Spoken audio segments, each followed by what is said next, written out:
ನಮಸ್ಕಾರಗಳು. ನಾನು ನಜೀರ್ ಅಹಮದ್ ಚೋರ್ಗಸ್ತಿ, DMS ನ್ಯೂಸ್ಗೆ ಸ್ವಾಗತ.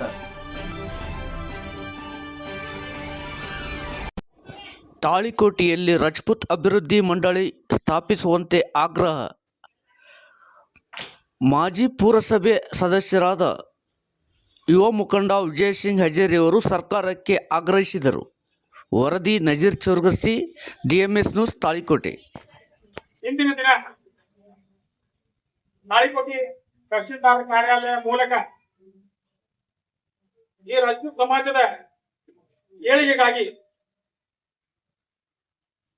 ಈ ರಜಪೂತ್ ಸಮಾಜದ ಒಂದು ಅಭಿವೃದ್ಧಿ ನಿಗಮ ಮಂಡಳಿಯನ್ನು ಸ್ಥಾಪನೆ ಮಾಡಬೇಕು ಅನ್ನುವಂತ ಉದ್ದೇಶ ಇಟ್ಕೊಂಡು ಇವತ್ತೊಂದು ಬೃಹತ್ ಪ್ರತಿಭಟನೆಯ ಮೂಲಕ ಮಾನ್ಯ ರಾಜ್ಯಪಾಲರಿಗೆ ತಹಶೀಲ್ದಾರ್ ಮೂಲಕ ಒಂದು ಮನವಿಯನ್ನ ಕೊಡ್ತಾ ಇದ್ದೀವಿ. ರಾಜಪೂತ್ ಸಮಾಜ ಕರ್ನಾಟಕ ರಾಜ್ಯದಲ್ಲಿ, ಕನ್ನಡದ ನೆಲದಲ್ಲಿ, ಈ ನೆಲದ ನಾಡಿನಲ್ಲಿ, ಈ ನೆಲದ ಜಲದಲ್ಲಿ ಎಲ್ಲರೂ ಒಕ್ಕಟ್ಟಾಗಿ ನಾವು ಈ ನಾಡಿನಲ್ಲಿ ಸುಮಾರು ಸಾವಿರಾರು ವರ್ಷಗಳಿಂದ ಬದುಕುತ್ತಾ ಬಂದಿದ್ದೇವೆ. ಈ ನಾಡನ್ನೇ ನಮ್ಮ ತಾಯಿಯ ಮಾತೃಭೂಮಿ ಎಂದು ಭಾವಿಸಿ ನಾವು ರಾಜಪೂತ್ ಸಮಾಜ ಇಡೀ ಕರ್ನಾಟಕ ರಾಜ್ಯದಲ್ಲಿ ಕರ್ನಾಟಕ ರಾಜ್ಯವನ್ನೇ ನಮ್ಮ ಮಾತೃಭೂಮಿ ಎಂದು ಪರಿಗಣಿಸಿ ನಾವು ಇವತ್ತ ಈ ಕರ್ನಾಟಕ ರಾಜ್ಯದ ಕ್ಷೇಮಾಭಿವೃದ್ಧಿಗಾಗಿ ಹಗಲಿರುಳು ದುಡಿಯುತ್ತಾ ಬಂದಿದ್ದೇವೆ. ನಮ್ಮ ರಾಜಪೂತ್ ಸಮಾಜ ಅತ್ಯಂತ ಬಡತನದಲ್ಲಿ ಇರ್ತಕ್ಕಂಥ ಸಮಾಜ.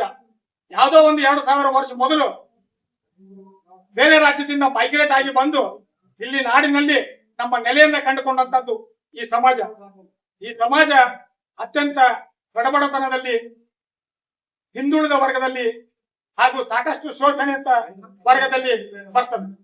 ನಾವು ಸರ್ಕಾರಕ್ಕೆ ಒಂದು ಆಗ್ರಹ ಮಾಡ್ತೀವಿ, ಆರ್ಥಿಕವಾಗಿ, ಶೈಕ್ಷಣಿಕವಾಗಿ, ಸಾಮಾಜಿಕವಾಗಿ ನಮ್ಮ ವಿದ್ಯಾರ್ಥಿಗಳಿಗೆ, ನಮ್ಮ ಮಕ್ಕಳಿಗೆ ಮುಂದಿನ ದಿನಗಳಲ್ಲಿ ಭವಿಷ್ಯ ಆಗಬೇಕು ಅಂದ್ರೆ ಅದಕ್ಕೆ ಆದಂತ ಒಂದು ರಾಜಪೂತ್ ಅಭಿವೃದ್ಧಿ ನಿಗಮ ಮಂಡಳಿಯನ್ನ ಸ್ಥಾಪನೆ ಮಾಡಬೇಕು.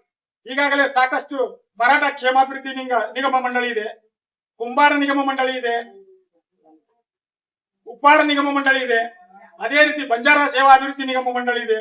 ಅದೇ ರೀತಿಯಾಗಿ ತಾಳಿಕೋಟೆಯ ಒಂದು ರಜಪೂತ್ ಸಮಾಜದ ಒಂದು ಕಳಕಳಿಯ ಬೇಡಿಕೆ ಮಾನ್ಯ ಮುಖ್ಯಮಂತ್ರಿಗಳಲ್ಲಿ ಹಾಗೂ ಮಾನ್ಯ ರಾಜ್ಯಪಾಲರಲ್ಲಿ ಏನಪ್ಪಾ ಅಂದ್ರೆ, ನಮ್ಮ ಬಡತನದಲ್ಲಿ ಇರ್ತಕ್ಕಂಥ ಈ ರಜಪೂತ್ ಸಮಾಜದ ಮುಂದೆ ಬರ್ತಕ್ಕಂಥ ಪೀಳಿಗೆಗೆ ಅಭಿವೃದ್ಧಿ ಆಗಬೇಕು ಅನ್ನೋಂತ ಒಂದು ಹಿತದೃಷ್ಟಿಯಿಂದ ಒಂದು ರಜಪೂತ್ ಸಮಾಜದ ರಜಪೂತ್ ಕ್ಷೇಮಾಭಿವೃದ್ಧಿ ನಿಗಮ ಮಂಡಳಿಯನ್ನು ಸ್ಥಾಪನೆ ಮಾಡಬೇಕು ಅಂತ ಇಂದು ಈ ನಮ್ಮ ರಜಪೂತ್ ಸಮಾಜದ ಎಲ್ಲ ಬಂಧುಗಳು ಸೇರಿ ಮಾನ್ಯ ರಾಜ್ಯಪಾಲರಿಗೆ ಹಾಗೂ ಮಾನ್ಯ ಮುಖ್ಯಮಂತ್ರಿಗಳಿಗೆ, ಮಾನ್ಯ ತಹಶೀಲ್ದಾರ್ ಮೂಲಕ ಒಂದು ಮನವಿಯನ್ನು ಸಲ್ಲಿಸ್ತಾ ಇದ್ದೀವಿ.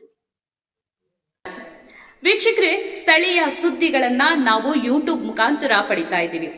ಅದರಲ್ಲೂ ತಾಳಿಕೋಟೆ ಸುದ್ದಿ ವಾಹಿನಿಯನ್ನ ನಾವು ಹೇಳೋದಾದ್ರೆ DMS ನ್ಯೂಸ್ ಹೆಚ್ಚು ಸಬ್ಸ್ಕ್ರೈಬರ್ನ ಹೊಂದಿ ಈಗಾಗಲೇ ನಿಮ್ಮ ಸುತ್ತಮುತ್ತಲೂ ನಡೆಯುವಂತಹ ಸಾಕಷ್ಟು ಸುದ್ದಿ ಸಮಾಚಾರಗಳನ್ನ ಮೊಬೈಲ್ ಮುಖಾಂತರ ನಿಮಗೆ ತಲುಪಿಸ್ತಾ ಇದೆ.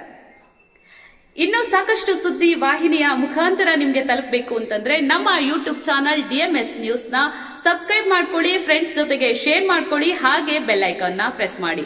ಕೂಡಲೇ ನಿಮಗೆ ನೋಟಿಫಿಕೇಶನ್ಸ್ ಬರುತ್ತೆ. ಹೊಸ ಸುದ್ದಿ ಸಮಾಚಾರಗಳನ್ನ ನೀವು ಕೂಡಲೇ ನೋಡಬಹುದಾಗಿದೆ. ನಿಮ್ಮ ಸಪೋರ್ಟ್ ನಮಗೆ ಬಹುದೊಡ್ಡ ಶಕ್ತಿ. ಸಪೋರ್ಟ್ ಮಾಡಿ. ನಮಸ್ಕಾರಗಳು.